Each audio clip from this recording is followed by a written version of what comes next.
샬롬 할렐루야. 고린도 전서 15장 10절이요. 그러나 내가 나 된 것은 하나님의 은혜로 된 것이니 내게 주신 그 은혜를 헛되지 아니하여 내가 모든 사도보다 더 많이 수고하였으나 내가 한 것이 아니요 오직 나와 함께 하신 하나님의 은혜로라.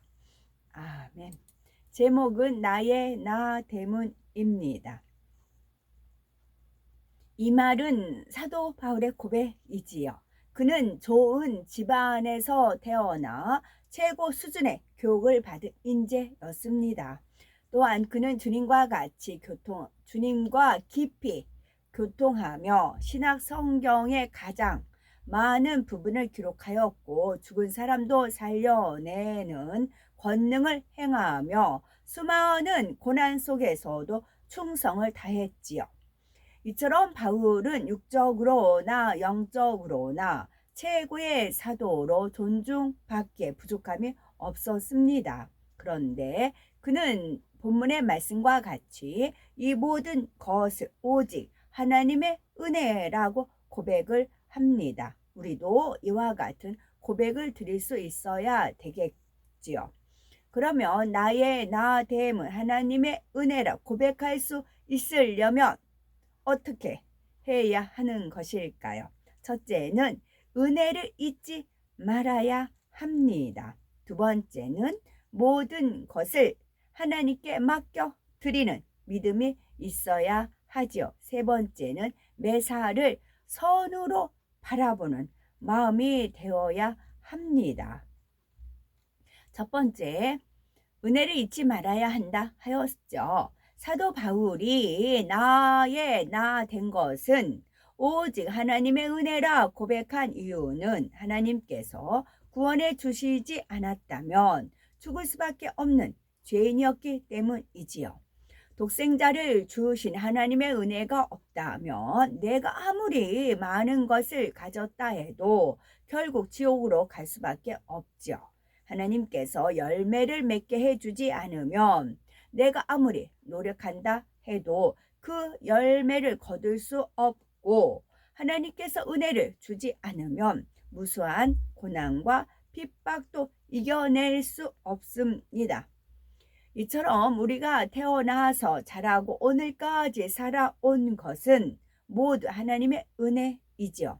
내가 좋은 부모와 좋은 환경을 만났기 때문에 내가 열심히 공부하고 노력했기 때문에 지금의 내가 된 것이 아닙니다.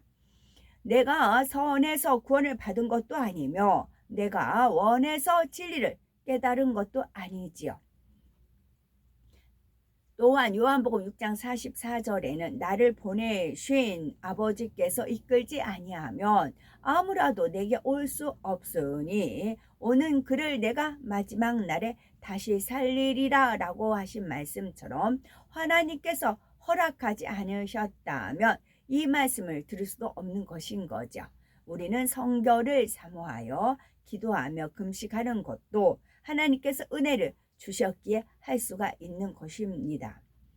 은혜가 넘치고 충만할 때에는 모든 것을 하나님의 사랑으로 느낍니다. 그런데 충만함이 떨어지거나 어려운 상황에 처하기라도 하면 은혜 받은 기억이 희미해져서 탄식과 불평이 나오기도 하지요. 예를 들면 나름대로 노력했지만 자신의 허물과 부족함을 발견하게 될 때 혹은 맡은 분야에서 열매를 내지 못할 때가 있습니다. 하나님의 은혜를 기억하는 사람은 이럴 때에도 감사하고 겸비한 마음으로 아버지를 의지하며 최선을 다해서 변화되려고 하지요. 그런데 은혜가 떨어지면 사명을 소홀히 하거나 기도를 쉬고 사람들을 피해 숨어 버리기도 하죠. 부정적으로 생각하며 낙심하는 것입니다. 분명히 전에는 나는 부족하지만 하나님의 은혜로 모든 것이 되었다 고백했는데 이제는 내가 부족하여 못하겠다 라고 합니다.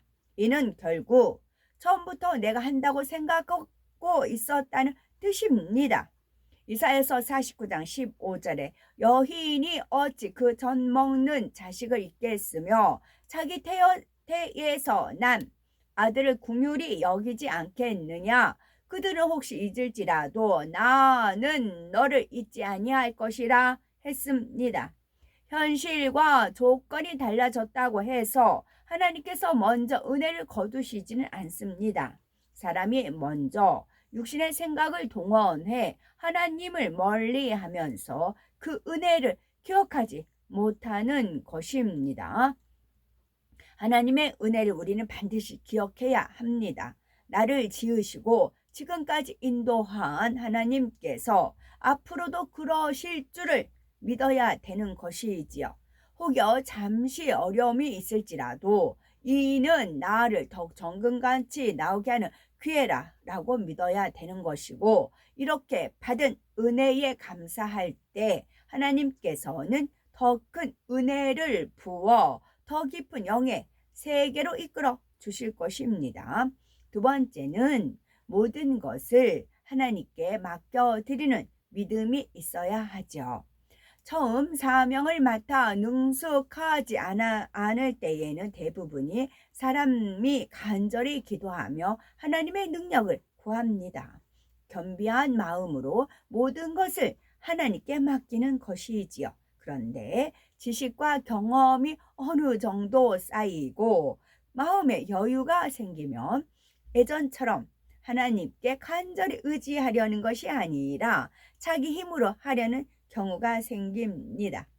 하나님께서는 우리가 모든 것을 맡기고 의뢰하기를 원하시지요. 이것은 내가 할 수 있으니까 그냥 내가 하고 저것은 내가 못하는 것이니까 하나님께 맡겨야지 하는 것은 옳지 않습니다.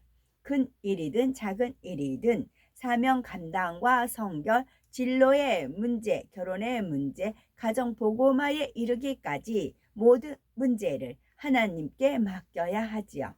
모든 것을 하나님께 맡기는 사람이라면 먼저 기도하여 하나님께 아뢰고 동시에 자신의 할 바에 최선을 다해야 합니다. 자신의 할 바도 하지 않고 그저 말로만 믿습니다 하는 것은 진정으로 하나님을 의지한다고 할 수가 없죠. 예를 들면 어떤 사람이 하나님 성결하기 원합니다. 변화되어야 할 모습을 깨닫게 하시고 깊이 숨겨진 악의 모양까지도 버리게 하소서, 이런 기도를 하면서 금식도 합니다. 하지만 이렇게 한다고 해서 비진리가 저절로 발견되어서 버려지고 성결되는 것이 아닙니다. 기도와 함께 반드시 행함이 따라야 하지요. 만약 입술을 지키지 못해서 불평이나 남의 허물을 말하는 사람이 진심으로 성결을 위해 기도하고 사모한다면 비진리의 말을 하다가도 내가 또 불평하고 있구나, 내가 또 남의 허물을 말하고 있구나 하는 것을 금방 깨닫습니다. 그러면 즉시 말을 그치고 회개해야 하지요. 이러한 행함이 있다면 다음번에는 말하기 전에 성령이 먼저 이 말은 은혜가 되지 않으니 안 하는 것이 낫겠다라고 깨우쳐 주시지요. 이처럼 자신을 다스리며 노력하고 행해 나갈 때 하나님께서 은혜를 더하십니다. 이전에는 스스로 발견하지 못한 비진리의 모습까지 발견하게 하시고 버릴 수 있는 능력을 주시는 것이지요. 학생들이 진로를 계획할 때에도 막연히 좋은 직장을 구하여 영광 돌리게 하소서 하고 기도만 해서는 안 됩니다. 지식이 필요하면 지식을, 기술이 필요하면 기술을, 언어가 필요하며 언어 능력을 열심히 갖추어야 하지요. 진로를 결정하는 데 필요한 기반을 닦아가면서 기도로 하나님께서 열어주시는 길을 찾아야 합니다.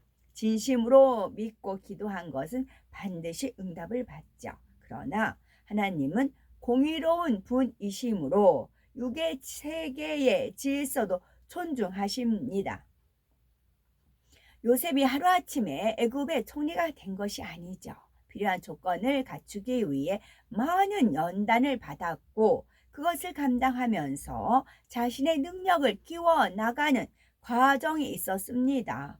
이처럼 자신이 할 바를 다하며 하나님 앞에 기도할 때 하나님께서는 우리를 가장 좋은 길로 이끌어 주십니다. 우리가 모든 삶을 하나님께 의지한다는 것은 범사에 겸손하게 하나님의 뜻을 구하며 행하려는 마음의 자세를 갖춘다는 의미입니다. 이사야서 50장 10절 너희 중에 여호와를 경외하며 그 종의 목소리를 청조하는 자가 누구뇨? 흑암 중에 행하여 빛이 없는 자라도 여호와의 이름을 의뢰하며 자기 하나님께 의지할지어다 라고 했습니다. 진리 가운데 행하려고 노력하면서 하나님의 뜻을 구할 때 하나님께서는 우리의 모든 삶과 우리의 발걸음을 더욱 좋은 방향으로 인도하실 것입니다. 세 번째는 매사를 선으로 바라보는 마음이 되어야 하는데요. 자신의 의와 자신의 틀이 있는 사람에게는 이해가 안 되는 일이 많습니다. 내 생각과 내 능력으로 볼 때 이 정도는 할 수 있는 것이 당연한 것 같은데 상대가 그러지 못하기 때문이죠. 왜 믿음이 있다고 하면서 기도한다 하면서 저렇게밖에 못하는 걸까? 이런 생각을 하게 되면 상대를 품을 수가 없습니다. 그러나 우리는 나름대로 지식도 있고 진리의 말씀도 많이 들어서 주변 사람들에게 높은 잣대를 적용하기가 쉽죠. 양떼에게 강요하거나 힘들게 하면 안 된다 했는데 왜 양떼에게 이런 말씀을 하시나? 일꾼이라 하면 한번 약속한 것은 지켜야 하는데 왜 자꾸 변개하시나 하면서 상대의 허물을 보고 마음이 상하는 것입니다. 그러나 나의 나됨은 하나님의 은혜라 라고 진실하게 고백하는 사람은 부족한 나를 이끌어 주신 하나님께서 상대에게도 그렇게 역사하심을 믿어야 하지요. 그럴 때 저 사람은 저것밖에 못하는가 하면서 불편한 마음으로 바라보는 것이 아니라 상대의 입장이 되어줄 수가 있는 것입니다. 상대의 입장이 되어 그를 이해하게 되면 긍휼과 사랑으로 대할 수가 있는 것이고 상대를 위해 줄 수 있는 마음도 되는 것입니다. 하나님의 일을 할 때 윗사람이나 일꾼들을 선으로 생각해야 하지요. 내 생각과 경험으로 봤을 때 저렇게 해서는 열매가 나지 않는데 왜 저분들은 저런 방식으로 이끄시나? 저 사람이 저렇게 하는 의도는 좋지 않은 것인데 왜 그 말을 듣고 그 의견을 따르시나? 이렇게 내 입장에서만 바라보면 선하지 못한 생각을 하게 되는 것입니다. 자기가 보기에 옳은 대로 일이 돌아가야 안심이 되고 상황이 내 뜻대로 되지 않으면 불편해하는 것이지요. 그러다가 불평, 불만 가운데 화평을 깨뜨리거나 일을 진행하는 분보다 더 윗분에게 부탁하기도 하는 것이지요. 이는 하나님의 은혜를 구한다고 하지만은 실상은 자기 힘으로 일하는 모습인 것입니다. 또 겉으로는 화평을 깨지 않지만 마음을 모아주지 않고 방관하는 경우도 있는 것이지요. 그러나 선으로 생각하는 사람은 전체 의견에 머리된 분에게 마음을 모아줍니다. 빌립보서 2장 2절에 마음을 같이하여 같은 사랑을 가지고 뜻을 합하며 한 마음을 품으라 한 대로 비록 정해진 방침이 최선이 아닌 것처럼 보이더라도 마음을 모아줄 때 하나님께서 그 결과를 인도하시기 때문입니다. 그러므로 윗분이 그렇게 정하셨을 때는 이유가 있겠지. 마음을 모아드리자. 이런 마음이 되어야 하는 것입니다.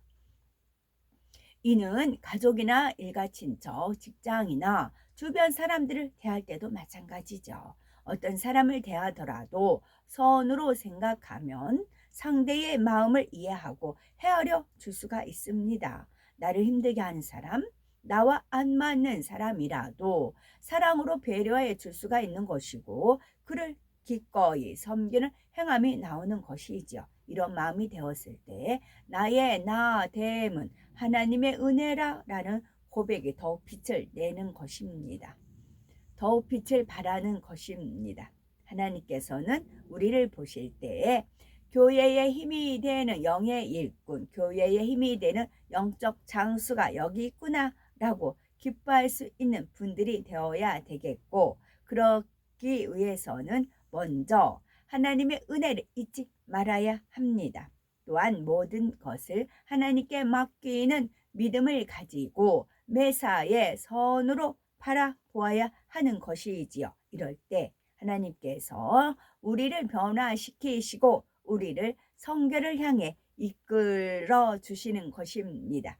그래서 매 순간마다 하나님의 은혜가 넘치며 우리를 향한 하나님의 섭리 가운데 큰 일을 감당할 수 있는 우리가 되어야 되겠죠. 아멘.